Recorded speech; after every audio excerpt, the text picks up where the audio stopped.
Hello students, I am your science teacher. Hope you all are fine. Now we will start our new chapter 8, light, shadow and reflection. So students, in this chapter we shall learn about the light and shadow and reflection. How does the reflection forms and what are the objects that is luminous and non-luminous that passes the light and how are the shadows forms we will discuss in this chapter. Now let's look the learning points. Light. Light travels in a straight line. Transparent, translucent, and opaque media. Shadows in space. Eclipse. Luminous and non-luminous object. Pinhole camera. Shadow and reflection. These topics we will discuss in our chapter. Now so students get ready. Rearrange the given groups of letters and write them below in this space. Now students, you can rearrange these letters. Your first word is wood. Second is bricks. Third is opaque.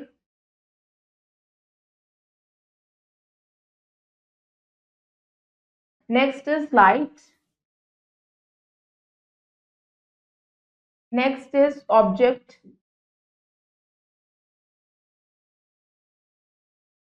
Next is glass. Next is shade. Now students, let's begin the chapter. So, which part of the day do you like the most? आपको कौन सा समय अच्छा लगता है, दिन या रात? बच्चा, आप सबको ज्यादातर डे टाइम अच्छा लगता है क्योंकि इस समय रोशनी होती है, आप अपने आसपास की चीजों को अपने आराम से देख पाते हैं सनलाइट की हेल्प से। बच्चों, हम कोई भी चीज नहीं देख पाते डार्कनेस में, हमें लाइट की जरूरत होती है कोई भी ऑब्जेक्ट को देखने के लिए। Now students, let start our first topic, light. Light एक हमारी फॉर्म ऑफ एनर्जी होती है जो हमें विजन देती है, जिसकी वजह से हम अपने आसपास की चीजों को क्लियरली देख पाते हैं। लाइट को बच्चों एक एक्सटर्नल फिजिकल कॉज दे सकते हैं जो हमारी आईज में सेंसेशन ऑफ सीइंग क्रिएट करती है। सोर्सेस ऑफ लाइट कौन कौन से होते हैं बच्चों? कोई भी ऑब्जेक्ट जो लाइट को एमिट करता है वो हमारे लाइट का सोर्स होता है। हमारे लाइट के सोर्स नेचुरल भी हो सकते हैं और सेकेंड आर्टिफिशियल भी हो सकते हैं। जो हमारे नेचुरल सोर्सेज होते हैं लाइट के वो हमें नेचर से मिलते हैं, जो जैसे कि सन। सूरज हमारा नेचुरल सोर्स ऑफ लाइट है जिससे बहुत तेज रोशनी हमें मिलती है, ये हमारा इंपॉर्टेंट सोर्स भी कहलाया जाता है। बच्चों, 150 मिलियन किलोमीटर दूर है सर हमारा, फिर भी दिन के समय इसकी रोशनी हमारी अर्थ तक पहुंच जाती है। सेकंड आता है स्टार्स। स्टार्स भी हमारा नेचुरल सोर्स ऑफ लाइट है जिसमें से रोशनी हमें रात के समय मिलती है। बच्चों, फायरफ्लाई यानी ग्लोवॉर्म, जुगनू जिसे हम कहते हैं, ये भी हमारे लाइट का नेचुरल सोर्स होता है। आपने देखा होगा कि दिन के समय हम इसकी लाइट नहीं देख सकते मगर रात के समय जुगनू की लाइट को हम देख सकते हैं। कुछ फिशेस भी होती हैं जो लाइट को एमिट करती हैं। Here are the images that emits the light, that is all are natural. Now let's read about knowing fact. जो ग्लो बॉम्ब्स होता है वो क्या करता है, ग्लो किसकी वजह से करता है? उसके बॉडी में एक सब्सटेंस होता है जिसे हम ल्यूक्रिफिन कहते हैं, जो सब्सटेंस जब ऑक्सीडाइज होता है उसकी वजह से ही वो ग्लो करता है। नाउ नेक्स्ट आता है हमारे आर्टिफिशियल सोर्स ऑफ लाइट जो हमारे मैन के द्वारा बनाए गए हैं, जैसे बल्ब, ट्यूबलाइट, टॉर्च, कैंडल। बच्चों, रात के समय जब सूरज अवेलेबल नहीं होता, सन अवेलेबल नहीं होता, सूरज की रोशनी नहीं होती, तो हम आसपास की चीजों को इनके थ्रू देखते हैं, आर्टिफिशियल सोर्सेज ऑफ लाइट के through. Now let's read about the knowing fact. Thomas Alva Edison ने बच्चों लाइट बल्ब इन्वेंट करा था 1879 में। Now your next topic is luminous and non luminous object. जो ऑब्जेक्ट्स बच्चों अपने अंदर से लाइट को एमिट करते हैं वो ल्यूमिनस ऑब्जेक्ट्स हो सकते हैं, चाहे वो नेचुरल है चाहे आर्टिफिशियल है। Sun, stars, electric bulb, candle luminous objects होते हैं। जिन ऑब्जेक्ट्स के अंदर से लाइट एमिट नहीं होती उन्हें हम नॉन ल्यूमिनस ऑब्जेक्ट्स कहते हैं। Now students, here are the images of the luminous objects that emits light. Now students, कुछ हमारे नॉन ल्यूमिनस ऑब्जेक्ट्स होते हैं जो सिर्फ शाइन और विजिबल इसलिए कर पाते हैं जब इनके ऊपर लाइट पड़ती है, स्कैटर होती है या रिफ्लेक्ट करती है। वो सारे हमारे ऑब्जेक्ट्स कौन कौन से होते हैं? Table, chair, moon, pencil, paper, etcetera. आपको पता है मून की खुद की लाइट नहीं होती, वो सिर्फ सन की लाइट की वजह से ही रात के समय शाइन करता हुआ आपको नजर आता है। Here are the images of the non luminous objects. Now next is knowing fact. बच्चों, जो मून और अर्थ है उसकी खुद की लाइट नहीं होती, ये खाली रिफ्लेक्टर्स होते हैं जो दूसरे की लाइट की वजह से ही शाइन करते हुए नजर आते हैं। आपको पता है लाइट ट्रेवल्स हमेशा स्ट्रेट लाइन में ही करती है, उसके इस मोशन को हम क्या कहते हैं? Rectilinear propagation of light. अब हम कुछ एक्टिविटीज को डेमोन्स्ट्रेट करके समझेंगे लाइट कैसे ट्रेवल करती है। Now let's perform an activity first. इसका आपका एम है, आपको परफॉर्म करना है कि लाइट हमेशा स्ट्रेट लाइन में ही ट्रेवल करेगी। इसका टेस्ट करेंगे। इसके लिए आपको मटेरियल्स की रिक्वायरमेंट होगी। कैंडल चाहिए, 2 ड्रिंकिंग स्ट्रॉ चाहिए। आपने सबसे पहले क्या करा, कैंडल को लिट अप करा, लाइट अप करा और अपने उसे कैंडल स्टैंड पे लगा दिया। फिर आपने एक ड्रिंकिंग स्ट्रॉ ली। फिर आपने एक आई को क्लोज करा और उस कैंडल फ्लेम को उस स्ट्रॉ के अंदर से देखने की कोशिश करी, आपको दिख गई। फिर आपने उस स्ट्रॉ को बेंड करा। फिर दोबारा से आप उस कैंडल की फ्लेम को देखने की कोशिश करी, आपको नहीं दिखेगी। क्यों? फिर आपने इससे क्या कंक्लूजन निकाला कि लाइट की जो कैंडल की लाइट है वो हमेशा स्ट्रेट लाइन में ही ट्रेवल कर रही है। लाइट हमेशा रेक्टिलिनियर प्रोपोगेशन दिखाती है, जिसकी वजह से आपको सिर्फ सीधी स्ट्रॉ में से ही लाइट दिखी। बेंड करने के बाद आपको कैंडल फ्लेम की लाइट नहीं दिखी। Now students, let's read about the knowing fact. Newton propagate the corpuscular theory of light in the 17th century. Newton ने बच्चों 17th सेंचुरी में कॉर्पस्कुलर थ्योरी दी थी।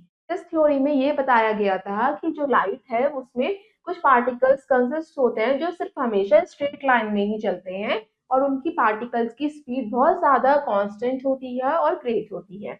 Now what is pinhole camera? Pinhole camera क्या होता है? Pinhole बच्चों एक simple सा डिवाइस है जो बताता है कि लाइट जो है rectilinear propagation of light follow करती है। बच्चों इसको हम समझ सकते हैं एक्टिविटी सेकंड के through. Now perform an activity second. इसका एम है, आपको एक पिन होल कैमरा तैयार करना है खुद का। इसके लिए आपने कार्डबोर्ड बॉक्स लिया या आप टिन कैन भी ले सकते हैं जो सिलेंड्रिकल या रेक्टेंगुलर शेप की होती है। आपने ट्रेसिंग पेपर लिया या वैक्स पेपर भी ले सकते हैं जो ट्रांसलूसेंट होता है। नेक्स्ट आपने पीस ऑफ थ्रेड लिया या रबर बैंड। नाउ सबसे पहले आपने कार्डबोर्ड बॉक्स लिया या टिन कैन लिया, फिर आपने उसमें एक स्मॉल पिन होल कर दिया सेंटर में बॉक्स के वन साइड या कैन के वन साइड।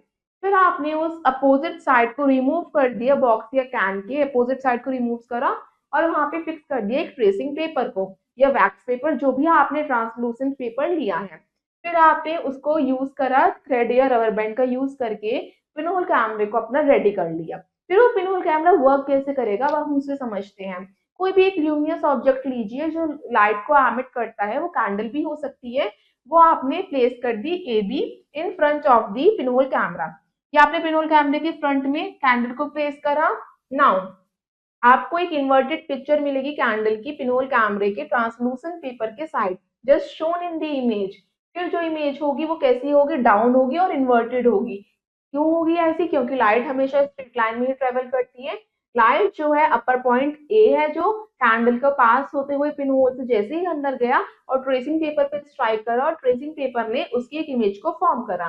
बच्चों जो इसी तरीके से जो लाइट का जो लोअर पॉइंट बी था कैंडल का, वो पास हुआ पिन होल से और वो स्ट्राइक हुआ ट्रेसिंग पेपर पे और उसने एक स्क्रीन पे फॉर्म करा बी पॉइंट। नाउ इस तरीके से वो इमेज कैसी हो जाती है? इन्वर्टेड हो जाती है और जो आपको दिखाई दी है ट्रेसिंग पेपर पे। ये आप पिन होल कैमरा या बना भी सकते हैं खुद का। ये बहुत इंटरेस्टिंग एक्टिविटी है। नाउ अब साइज कैसा होगा इमेज का उसे हम स्टडी करते हैं। जो डिस्टेंस होगा स्क्रीन का, जितनी दूरी पे आपने क्या करा है, ट्रेसिंग पेपर और होल को लगाया है, उसके अकॉर्डिंग आपके साइज होगा इमेज का। नेक्स्ट आपका आपका डिस्टेंस कितनी दूरी पे है ऑब्जेक्ट से। ये मतलब कि आपने अपने कैंडल कितनी दूरी पे प्लेस करी है पिनहोल कैमरे से, उसके अकॉर्डिंग अपने साइज का इमेज होगा। नाउ नेक्स्ट आता है आप, जितना ज्यादा आपका स्क्रीन और होल का डिस्टेंस होगा उतना बड़ा ही आपका साइज होगा इमेज का। जितना ज्यादा डिस्टेंस होल और ऑब्जेक्ट का उतना ही बड़ा साइज हमारे इमेज का। ये आप ध्यान रखेंगे। Greater the distance of the object from the hole the smaller is the size of the image. और बच्चों जितना ज्यादा आपका डिस्टेंस होगा ऑब्जेक्ट और होल के बीच में उतना हमारा छोटा साइज होगा इमेज का। नाउ स्टूडेंट्स, जो हमारा अनदर पिन होल है वो हमारा नियर होगा फर्स्ट पिन होल के, जिससे हमारी टू इमेजेस फॉर्म हो सकती है स्क्रीन पे, one due to the each of the two pin holes. अगर हमारा होल्स जो है बहुत पास है तो दोनों इमेजेस क्या कर देंगे? ओवरलैप कर देंगे और जिसकी वजह से हमारी ब्लर इमेज फॉर्म होगी। नाउ और अगर हमारे होल जो है बिग है पिन होल से, देन हमारा ब्लर इमेज आपको दिखाई दे सकता है, बिकॉज जो बिगर होल होता है वो इक्विवेलेंट होता है नंबर ऑफ लार्ज होल्स के। जो पिन होल होता है वो एक इमेज प्रोड्यूस करेगा और जो इमेजेस ओवरलैप करेंगी जिसकी वजह से आपकी इमेज ब्लर हो जाएगी। Now students, let's read about the knowing fact. आपने कभी फोटोग्राफिक फिल्म देखी है? उसके अंदर एक ट्रेसिंग पेपर होता है और एक जिसकी वजह से आपको एक फोटोग्राफ ऑब्टेन होती है। Now next is transparent, translucent and opaque media. What are the mediums, अब उसे हम समझते हैं। डिफरेंट टाइप्स के मटेरियल्स होते हैं बच्चों जो लाइट को अपने अकॉर्डिंग पास होने देते हैं। हम वो कितने लाइट को पास होने दे रहे हैं उसके अकॉर्डिंग हमने मटेरियल्स को डिफरेंट कैटेगरीज में डिवाइड करा है। Now transparent, translucent and opaque. Now student first आता है हमारा ट्रांसलूसेंट मटेरियल। ट्रांसलूसेंट मटेरियल्स वो होते हैं जो हमारे लाइट को स्कैटर करते हैं, डिफ्यूज करते हैं, जो पार्शियली लाइट को पास करते हैं पैरेलली, वो हमारे ट्रांसलूसेंट मटेरियल्स होते हैं। Just like butter paper, frosted glass, paper smeared with oil, जिस पेपर पे ऑयल लग जाता है उसमें से भी पार्शियली लाइट पास हो सकती है, उसे हम ट्रांसलूसेंट मटेरियल कहेंगे। जो मटेरियल्स हमारे कंप्लीटली लाइट को ब्लॉक कर देते हैं वो हमारे ओपेक मटेरियल्स होते हैं, जिनमें से हम बिल्कुल भी आसपास की चीजों को नहीं देख पाते। जस्ट लाइक वुड, वुड क्या है, हम उसके आर पार नहीं देख सकते, तो ये हमारे ओपेक है जो लाइट को बिल्कुल भी पास होने नहीं देते। Now students let's think and answer first. Your first question is name the device based on the rectilinear propagation of light. अभी हमने समझा तो कौन सा डिवाइस है जो रेक्टिलिनियर प्रोपोगेशन ऑफ लाइट पे वर्क करता है, pinhole camera. What kind of image is obtain on the screen of a pinhole camera, कैसी इमेज ऑब्टेन हुई थी आपको, inverted. Name the kind of an object that allows a ray of light to pass through it completely. Allow a ray of light to pass through it completely. बच्चों वो कौन सा kind का object होगा जो पूरी ही कंप्लीटली पास होने देगा लाइट को? ट्रांसपेरेंट। ट्रांसपेरेंट कौन सा ऑब्जेक्ट होता है बच्चों? हमारा glass. Second, allows a ray of light to pass through it partially. कौन सा ऑब्जेक्ट लाइट को पार्शियली पास होने देता है? That is translucent oil paper. Next है does not allow a ray of light to pass through it at all. कौन सा object है जो लाइट को बिल्कुल भी पास होने नहीं देता? That is opaque. कौन सा होता है वो? Wood. Now students next is shadow. Shadow कैसे फॉर्म होती है, यानी परछाई। बच्चों आप शेडो देखते होंगे बहुत सारी चीजों की, ट्रीज की आपको शेडो दिखती होंगी, एनिमल्स की शेडो दिखती है। शेडो एक डार्क पैच होता है, डार्क कलर का पैच होता है जो स्क्रीन पे बनता है। स्क्रीन कोई सी भी हो सकती है, दीवार की स्क्रीन हो सकती है। जब हमारी लाइट किसी ऑब्जेक्ट से पास हो रही है, उसका रास्ता किसी ऑब्जेक्ट ने ब्लॉक कर दिया, उस ऑब्जेक्ट की शेडो हमारी उस स्क्रीन पे फॉर्म होगी जो स्क्रीन उसकी अपोजिट डायरेक्शन में होगी ल्यूमिनस ऑब्जेक्ट के। बच्चों आपको पता है हमेशा लाइट तो rectilinear propagation of light show करती है, मतलब उसकी एक प्रॉपर्टी होती है कि वो सीधा ही ट्रेवल करती है। अगर सीधा ट्रेवल करते हुए उसके रास्ते में कोई भी ऑब्जेक्ट उसके रास्ते को रोक देता है तो वो उसी की शेडो फॉर्म कर देती है, परछाई बन जाती है। Now what is the characteristic of the shadow? Now look at the first point. जो शेडो होती है ऑब्जेक्ट की वो हमें किसी भी ऑब्जेक्ट की शेप के बारे में बताती है। बिल्कुल जैसे ऑब्जेक्ट की शेप होगी वैसी आपकी शेडो की शेप फॉर्म होगी। Second, you can not see shadow in dark. कभी भी अंधेरे में शेडो फॉर्म नहीं होती। शेडो के फॉर्म होने के लिए लाइट का होना जरूरी है। शेडो फॉर्म कैसे होती है? जो सिर्फ ओपेक ऑब्जेक्ट होते हैं, जो लाइट को ब्लॉक कर सकते हैं, जो लाइट को पास होने देंगे, उनकी शेडो फॉर्म नहीं होती। जो साइज होता है शेडो को वो डिपेंड करता है कि हमारे ऑब्जेक्ट और सोर्स ऑफ लाइट, यानी जहां से लाइट आ रही है और हमारे ऑब्जेक्ट और स्क्रीन का मतलब डिस्टेंस कितना है, उसी के अकॉर्डिंग हमारी शेडो फॉर्म होती है। नेक्स्ट आता है, हमेशा जो शेडो है यानी परछाई वो ब्लैक कलर की होगी, चाहे ऑब्जेक्ट कितना ही कलरफुल क्यों ना हो। नेक्स्ट, ट्रांसलूसेंट ऑब्जेक्ट जो है वीक शेडो फॉर्म करते हैं, मतलब कि ब्लर शेडो बनती है। ट्रांसपेरेंट ऑब्जेक्ट बिल्कुल भी शेडो फॉर्म करते ही नहीं है। नेक्स्ट आता है condition for shadow formation. Shadow को अगर आप फॉर्म करना चाहते हैं उसके लिए कंडीशंस होनी चाहिए। फर्स्ट, लाइट होनी चाहिए। सेकेंड, वॉल या स्क्रीन होनी चाहिए जहां पे परछाई बनेगी। थर्ड, जिस भी ऑब्जेक्ट की शेडो बन रही है वो ओपेक होना चाहिए, मतलब जो लाइट को ब्लॉक कर सकता है। Now let's do an activity third. इस एक्टिविटी का आपका एम है, आपको टेस्ट करना है कि लाइट की जरूरत होती है शेडो के फॉर्मेशन के लिए। आपने वॉल और एक कार्डबोर्ड लिया, आपने क्या करा, कार्डबोर्ड को सामने रखा वॉल के। क्या कार्डबोर्ड की शेडो वॉल पे फॉर्म होगी, दीवार पे बनेगी? नहीं बनेगी। आपने ये कंक्लूजन निकाला बिना लाइट की शेडो फॉर्म नहीं हो रही, जबकि स्क्रीन भी है और ऑब्जेक्ट भी है। नेक्स्ट एक्टिविटी 4, इसका आपका एम है, इसमें आपको टेस्ट करना है स्क्रीन जरूरी होती है शेडो के फॉर्मेशन के लिए। आपने टॉर्च ली, कार्डबोर्ड लिया, फिर आपने क्या करा, टॉर्च को लाइट करा, टॉर्च को जलाया, ऑन करा और कार्डबोर्ड पे उसकी लाइट को फॉल करा। कार्डबोर्ड की शेडो कहाँ बनेगी? जब कोई भी स्क्रीन नहीं होगी। तो मतलब हमने ये कंक्लूजन निकाला कि स्क्रीन का होना भी जरूरी है लाइट सोर्स और ऑब्जेक्ट के साथ।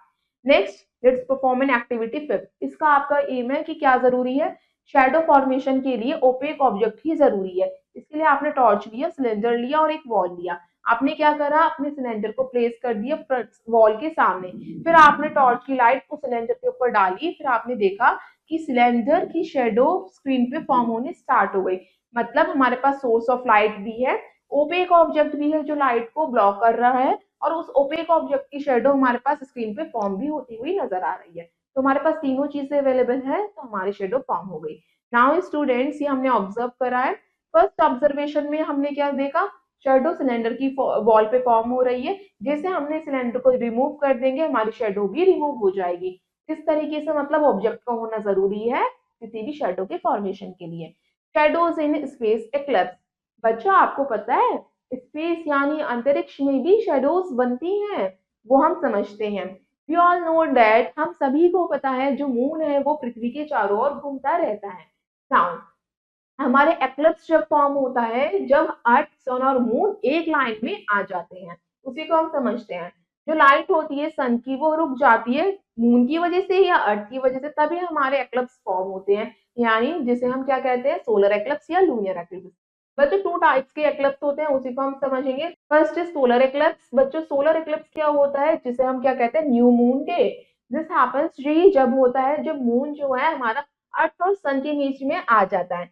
जब अर्थ के चारों ओर घूमता रहता है मून और वो सन और अर्थ के बीच में आ जाता है, तो हमारी जो शैडो होती है मून की वो अर्थ पे बनती है। उसी को हम क्या कहते हैं, हम बच्चों सोलर एक्लिप्स कहते हैं।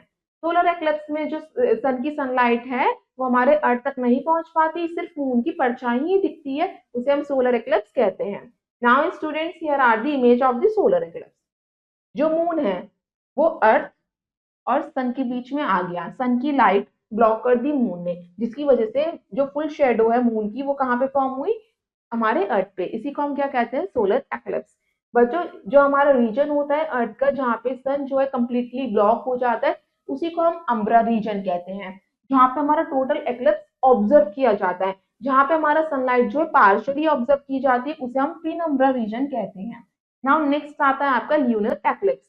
बच्चों ल्यूनर एक्लिप्स को हम फुल मून डे कहते हैं, और हम सोलर एक्लिप्स को न्यू मून डे कहते हैं। जब हमारा अर्थ, पृथ्वी बीच में आ जाती है सन और मून के बीच में, उसे हम ल्यूनर एक्लिप्स कहते हैं, जिसकी वजह से अर्थ की शेडो फॉल होती है किसके ऊपर, मून के ऊपर, चांद के ऊपर। नाउ स्टूडेंट्स, इस रीजन में क्या होता है, अर्थ के मून जो है कंप्लीटली ब्लॉक हो जाता है, उसको हम अम्ब्रा रीजन कहते हैं। और जहाँ पे हमारा टोटल लूनर एक्लिप्स एक्सपीरियंस किया जाता है, और जहाँ पे मून पार्शियली दिखता है उसे हम पेनम्ब्रा रीजन कहते हैं, जहाँ पे पार्शियल ल्यूनर एक्लिप्स को एक्सपीरियंस किया जाता है। Now students, here are the image of the lunar eclipse. इसमें हमारे मून और सन के बीच में अर्थ आ गया, जिसकी वजह से अर्थ की शेडो मून के ऊपर फॉर्म हुई।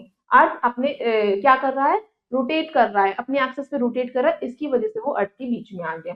Now next is regions of the shadow. अब हम समझते हैं शेडो के कौन कौन से रीजन होते हैं। फर्स्ट इज अम्ब्रा रीजन, जो सबसे डार्केस्ट रीजन होता है, बिल्कुल डार्क होता है, जिसमें गहरी परछाई बनती है, उसे हम अम्ब्रा रीजन कहते हैं, यहाँ पे बिल्कुल भी लाइट रेज नहीं होती। नेक्स्ट आता है पिनम्ब्रा रीजन, जहाँ पे पार्शियल डार्कनेस होती है, जहाँ पे हल्की फुल्की रोशनी होती है, उसे हम पिनम्ब्रा रीजन कहते हैं। Now students, there are the regions of the shadow. इसमें आपको शो कर रखा है सन की लाइट, जहाँ पे पार्शियली पड़ रही है वो हमारा पिनम्ब्रा रीजन है, और जहाँ पे बिल्कुल भी नहीं पड़ रही वहां पे हमारा अम्ब्रा रीजन है। Now student, next is reflection. Reflection क्या होती है, जब हमारी लाइट सरफेस के ऊपर फॉल होती है, किसी भी मीडियम की सरफेस के ऊपर, और फिर वापस उससे टकरा के वापस जाती है, उसको हम रिफ्लेक्शन कहते हैं। बच्चों रिफ्लेक्शन जो है, जब लाइट किसी भी सरफेस के ऊपर फॉल हुई, थोड़ी सी लाइट एब्जॉर्ब हो जाती है, थोड़ी सी लाइट वापस चली जाती है, उसी को हम रिफ्लेक्शन कहते हैं। ओपेक ऑब्जेक्ट्स जो होते हैं वो क्या करते हैं, लाइट को फॉल होने नहीं देते रफ सरफेस की वजह से अपने ऊपर, जिसकी वजह से लाइट क्या हो जाती है, स्कैटर हो जाती है सारी ही डायरेक्शन में उनके ऊपर से। दूसरी तरफ जो सरफेस जो होता है लाइट को फॉल बैक करता है, उसे हम क्या कहते हैं, रिफ्लेक्टिंग सरफेस। जो लाइट को वापस से जिस डायरेक्शन से वो आई है उसी डायरेक्शन में वो भेजेगा, just like an example of mirror. Mirror जो होता है उसकी शाइनिंग स्मूथ सरफेस होती है, जिसकी वजह से सबसे ज्यादा रिफ्लेक्शन जो है मिरर से होता है। आपने कभी देखा है मिरर कितनी तेजी से लाइट को रिफ्लेक्ट करता है। Now students, here are the image of the regular reflection. Regular reflection का मतलब होता है जिस डायरेक्शन से इंसिडेंट रे आई है उसी डायरेक्शन से वापस वो रिफ्लेक्टेड रे जाएंगी। मतलब इसके लिए सरफेस कैसा होना चाहिए, स्मूथ होना चाहिए। इसका एग्जांपल है मिरर। सेकंड, इरेगुलर रिफ्लेक्शन में इंसिडेंट रेज जो होती हैं एक साथ आती हैं, मगर रिफ्लेक्टेड रेज जो है किसी भी डायरेक्शन में चली जाती हैं रफ सरफेस की वजह से। Just an example of would. Now students, next आता है आपका जो बाउंसिंग बैक ऑफ लाइट होती है सेम मीडियम में, उसी को हम क्या कहते हैं, रिफ्लेक्शन कहते हैं। रिफ्लेक्शन टू टाइप्स से होते हैं, रेगुलर रिफ्लेक्शन और इरेगुलर रिफ्लेक्शन। बच्चों जो हमारा सरफेस होता है मिरर का वो वेरी स्मूथ होता है, मतलब बहुत चिकना होता है, मतलब क्लियर होता है, रेगुलर होता है, जिसकी वजह से जिस डायरेक्शन से लाइट आती है उसी डायरेक्शन में वो पास होती है, तभी हमारी इमेज फॉर्म होती है। अगर हमारा सरफेस स्मूथ नहीं होगा, जिस डायरेक्शन से इंसिडेंट रे आई है उस डायरेक्शन में वापस वो नहीं जाएंगी, तो हमारी इमेज फॉर्म नहीं होती। बच्चों रिफ्लेक्शंस जो है सेकेंड टाइप आता है इरेगुलर यानी रफ। जब हमारी इरेगुलर या डिफ्यूज रिफ्लेक्शन होता है उसमें हमारी डायरेक्शंस में सब तरफ लाइट फैल जाती है, कोई भी इमेज फॉर्म नहीं होती। टू लॉज होते हैं रिफ्लेक्शन के। फर्स्ट लॉ होता है एंगल ऑफ इंसिडेंस, यानी जो एंगल की लाइट आ रही है वो हमेशा इक्वल होनी चाहिए एंगल ऑफ रिफ्लेक्शन से, एमिटिंग लाइट इक्वल होनी चाहिए। सेकेंड इंसिडेंट रे, जो लाइट आ रही है, रिफ्लेक्टेड रे जो जा रही है, और जो नॉर्मल लाइट मतलब कि जहाँ पे वो पड़ रही है उस मीडियम के सरफेस के ऊपर, ये तीनों सेम लाइन में होने चाहिए। ये जब भी हमारी कोई भी लाइट के रिफ्लेक्शन हो पाएगा, ये उसके लॉज होते हैं, तभी वो रिफ्लेक्ट कर पाएगी। Now next is reflection by plane mirror. Reflection plane mirror के द्वारा कैसे होती है? प्लेन मिरर एक प्लेन ग्लास प्लेट होती है जो सिल्वर कलर की होती है एक साइड से, और इसकी जो हाईली पॉलिश्ड होती है, स्मूथ सरफेस होता है, जो सारे जो भी लाइट रेज उसके ऊपर फॉल करते हैं उसके ऊपर रिफ्लेक्ट कर देता है। जब कोई भी ऑब्जेक्ट को हम मिरर के सामने लाते हैं, उस ऑब्जेक्ट की इमेज हमारे मिरर की स्क्रीन के ऊपर फॉल होती है। बच्चों आप अपने आप को मिरर में देखते हैं तो आपकी इमेज भी मिरर के ऊपर फॉर्म होती है।